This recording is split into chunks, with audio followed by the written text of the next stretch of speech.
स्वागत है आपका। और मैं आता हूँ क्वेश्चन नंबर 63 पे। तो क्वेश्चन नंबर 63 देखो बेसिकली क्या है आपके पास, the value of integral 0 to pi by 2 log 10x dx is. इस इंटीग्रल की वैल्यू क्या आएगी। इस क्वेश्चन को सॉल्व करने से पहले मैं आपको डेफिनेट इंटीग्रल की एक प्रॉपर्टी बताना चाहता हूँ। तो देखो क्या होता है, 0 to a f of x dx। ये जो इंटीग्रल होता है किसके इक्वल होता है, 0 to a f of a minus x dx। ठीक है, ये डिफरेंट इंटीग्रल की एक प्रॉपर्टी है। तो मैं सीधे क्वेश्चन पे आ जाता हूँ। तो आपके पास क्वेश्चन क्या दिया है, आप लेट कर लो i इज इक्वल टू, आपको ये वैल्यू लानी है 0 to pi by 2 log 10x dx। ठीक है, अब हम लोग क्या कर सकते हैं, देखो i इज इक्वल टू, ये तो हमने लेट कर लिया, इसको 1 मान लो।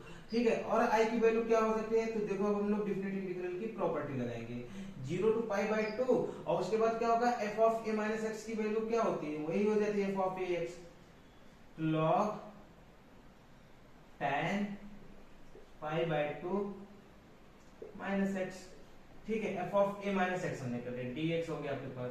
अब आप यहाँ क्या करोगे, इसको सॉल्व कर लेते, तो 0 टू पाई बाई 2 और log, देखो यहाँ पे 10 पाई बाई 2 माइनस थीटा क्या होता है, cot थीटा होता है, तो cot dx, cot x dx हो जाएगा आपके पास।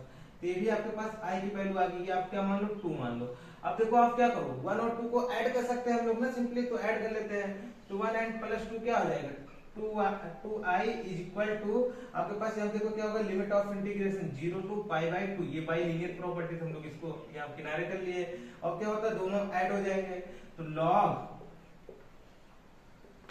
10x plus log cot x whole of dx, ये आपके पास करना है। ठीक है, यहाँ फिर से हम करते हैं 0 टू पाई बाई 2 और log 10x plus log cot x की वैल्यू क्या हो जाएगी, log 10x into log cot x। Why, क्योंकि आप लोग जानते हो log m plus log n की वैल्यू क्या होती है, log mn हो जाती है। और आप ये भी जानते हो क्या कि 10x इंटू cot x इसकी वैल्यू 1 होती है, तो log 1 होगी dx। और log 1 की वैल्यू क्या होती है आपके पास, 0 होती है, तो 0 टू पाई बाई 2, ये क्या हो गया, 0 हो गया, dx हो गया, तो इसके बराबर हो गया 0 के। तो 2i इज इक्वल टू 0 आ गया आपके पास, यानी कि i इज इक्वल टू क्या आ जाएगा आपके पास 0। तो आपका कौन सा ऑप्शन करेक्ट है, ऑप्शन नंबर 1 ए आपका करेक्ट, 1 करेक्ट है, 1 का मतलब ए। ठीक है, मेरे ख्याल से आपको समझ में आ गया होगा। इसकी वैल्यू कितनी आएगी, 0 आ जाएगी इस इंटीग्रल की। तो आपका कौन सा 1 0, तो यानी a इज इक्वल टू 1। तो मेरे ख्याल से आपको ये भी क्वेश्चन समझ में आ गया होगा। अब मैं आता हूँ नेक्स्ट क्वेश्चन पे। तो अब मैं आता हूँ नेक्स्ट क्वेश्चन, क्वेश्चन नंबर 64 पे। ठीक है, तो बेसिकली देखो क्वेश्चन नंबर 64 क्या कह रहा है, what is the value of limit n tending infinity 1 upon n square plus 1 square 2 upon n square plus 2 का square 3 upon n square plus 3 का square plus dot dot so on 1 upon 2n। तो इसकी value क्या आएगी limit n tending infinity करने पे। ठीक है दोस्तों, तो मैं इस क्वेश्चन को सॉल्व करने जा रहा हूँ, बट इस क्वेश्चन को सॉल्व करने से पहले मैं आपको एक रूल बताने जा रहा हूँ। अगर से आपके पास ऐसा कुछ हो, limit n tends to infinity f of r by n, और पूरे का अपॉन क्या आ जाए, यहाँ पे ये आ जाए, एक मिनट फिर से लिख देता हूँ, 1 upon n summation r is equal to 1 to n f of r by n। ऐसा कुछ हो, देन वो आपके पास लिमिट किसमें चेंज हो जाता है, 0 to 1 f of x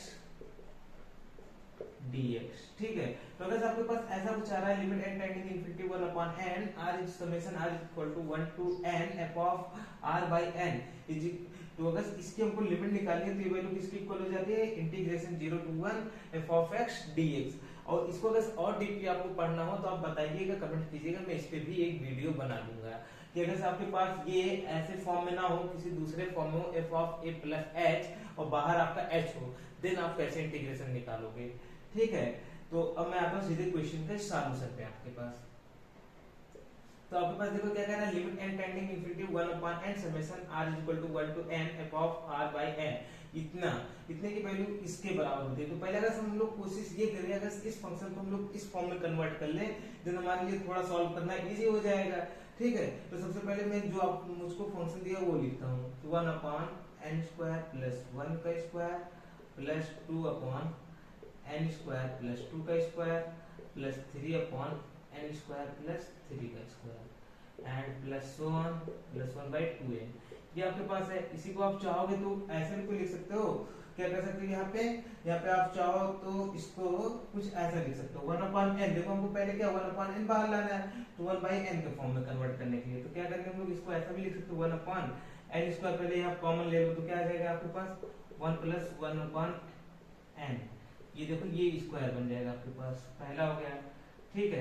plus यहाँ पे फिर से क्या करते हैं 2/n स्क्वायर कॉमन लिए तो क्या हो जाएगा 1 + 2/n का स्क्वायर, ठीक है।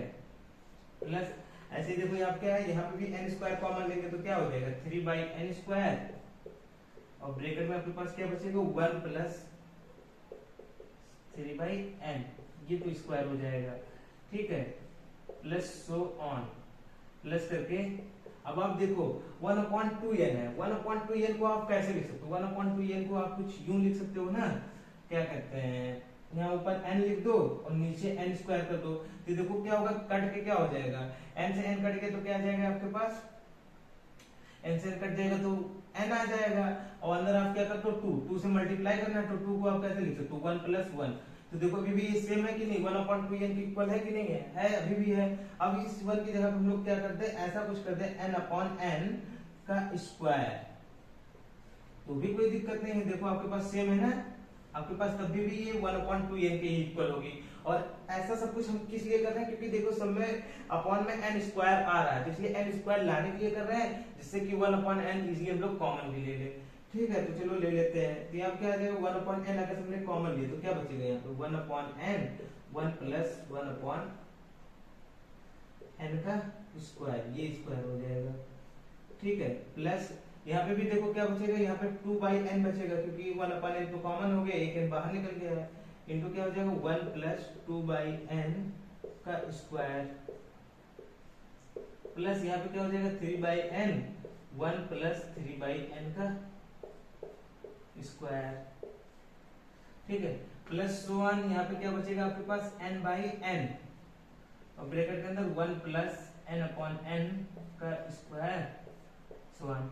तो आपको देखो यहाँ पे एक मिनट इसको मैं मिटा के थोड़ा सा यहाँ पे ब्रैकेट लगा दे रहा हूँ, तो मेरे ख्याल से इतना अब आपको समझ में आ गया होगा कि कैसे मतलब मैंने सॉल्व किया। और आप बेसिकली हर फंक्शन में देखोगे जो वैल्यू यहाँ बाहर निकल रही है वही अंदर स्क्वायर करके आ रही है। इसी को हम लोग कुछ ऐसे भी तो लिख सकते हो 1/n को यहाँ पे रहने देते हैं और ये क्या हो जाएगा समेशन, अगर इसको हम लोग लिखना चाहें r = 1 to n, ठीक है। तो क्या हो जाएगा r/n इंटू 1 + r/n का स्क्वायर, देखो सेम है ना। आप अगर इसको चाहो तो ऐसे इजीली लिख सकते हो कि नहीं, इस पूरे समेशन को ऐसा लिख सकते हो। और ये हमको क्या दे रहा है f(r/n) की वैल्यू दे रहा है, f(r/n) हो गया। तो बाय दिस ट्रांसफॉर्मेशन हम लोग इस यहाँ पे अगर हम लोग क्या लगा देते हैं limit n tends to infinity, या यहाँ पे हम लोग limit n tends to infinity, क्योंकि हमसे यही वैल्यू पूछी थी तो यहाँ पे भी आके लग जाएगी। अब ये वैल्यू हमको बतानी, इतने की वैल्यू बतानी, इतने का मान हमसे पूछा था, तो बाय दिस फार्मूला ये किसके इक्वल हो जाएगा, limit of integration 0 to 1 f(x), तो r/n था तो देखो ये r/n f(r/n), तो r/n की जगह क्या आ जाएगा x आ जाएगा, तो यहाँ पे x हो गया प्लस 1 प्लस यहाँ पे भी देखो r/n की जगह क्या आ जाएगा x आ जाएगा, तो क्या हो गया x² हो गया dx हो गया, ठीक है। अब इसका इंटीग्रेशन आपको सिंपली आता होगा तो क्या कर सकते हैं हम लोग, यहाँ देखो पहले 2 से यहाँ मल्टीप्लाई कर लेते हैं और 2 से डिवाइड कर लेते हैं। अब देखो अभी आपके पास प्रॉपर इंटीग्रल हो गया, एग्जैक्ट हो गया है, हम सीधे इसको बता सकते हैं किसका मतलब डिफरेंशिएशन है।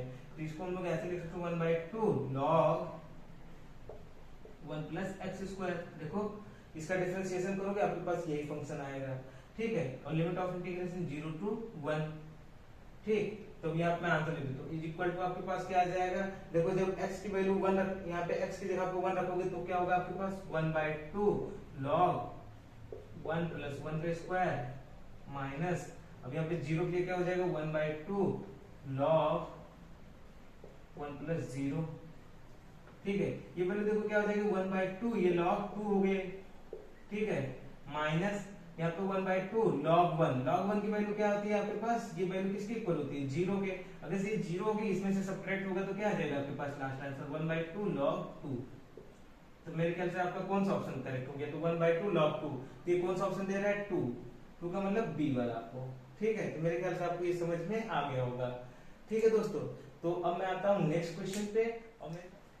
अब मैं आता हूँ नेक्स्ट क्वेश्चन, क्वेश्चन नंबर 68 पे। तो क्वेश्चन नंबर 68 बेसिकली आपका क्या लर्निंग बेस्ड है। अगर से आपने क्वेश्चंस इसको पढ़ा है, मतलब फॉर्मूला आपने रेक्टिफिकेशन का पढ़ा है, तो ये आपको बस याद रहने चाहिए फॉर्मूला और आपको टिक करके आगे बढ़ने वाले हैं। इसलिए इसमें कुछ बहुत ज्यादा डिटेल एक्सप्लेनेशन करने की जरूरत नहीं है। तो देखो क्वेश्चन नंबर 62 क्या कह रहा था, लेंथ ऑफ द आर्क। कोई आपके पास एक आर्क दी है, उसकी लेंथ आपके पास क्या होगी, ऑफ द कर्व, किसी एक गिवन कर्व का। अगर वो क्या हो, x equal to f of t, y equal to phi of t, between the point from t equal to a to t equal to b। आपके पास क्या दो पॉइंट्स दिए हैं, t इक्वल टू a से t इक्वल टू b तक वो जा रहा है, इज इक्वल टू, तो किसके इक्वल होगा। तो देखो ये आपके पास क्या है, x और y दोनों ही किसके फंक्शन है, फंक्शन ऑफ t का। तो अगर दोनों वेरिएबल किसी एक वेरिएबल के फंक्शन बनते हैं तो उस इक्वेशन को हम लोग क्या बोल देते हैं, पैरामेट्रिक इक्वेशन। और पैरामेट्रिक इक्वेशन का जो लेंथ निकालने का फार्मूला होता है, s इज इक्वल टू क्या होगा, आपके पास जो लिमिट ऑफ इंटीग्रेशन दी रहेगी यहाँ पे a टू b, ये दिया भी है, अगर नहीं दिया रहता तो फिर हम लोग सॉल्व करके निकाल लेंगे इक्वेशन को। a टू b क्या हो जाएगा, under root dx by dt का square plus dy by dt का स्क्वायर। ठीक है, होल अप और पूरे के बाहर क्या आ जाएगा आपके पास dt। ठीक है, तो ये आपके पास होता है फार्मूला रेक्टिफिकेशन। अब देखते हैं यहाँ पे कौन सा ऑप्शन है, dx बाई dt, तो ये यहीं पे रॉन्ग हो गया। फिर यहाँ पे क्या कह रहा है, dx बाई dt का square plus dy by dt का स्क्वायर, और पूरे की पावर 1/2 है, 1/2 का मतलब अंडर रूट। तो आपका कौन सा ऑप्शन सही है, ऑप्शन नंबर 2 आपका करेक्ट है। बाकी सी आप देखोगे यहाँ पे y स्क्वायर का मल्टीप्लाई हो गया तो ये भी रॉन्ग होगा। फोर्थ आप देखोगे 1 प्लस ये भी आपका रॉन्ग है। ठीक है, तो मेरे ख्याल से आपको क्वेश्चन नंबर 68 भी समझ में आ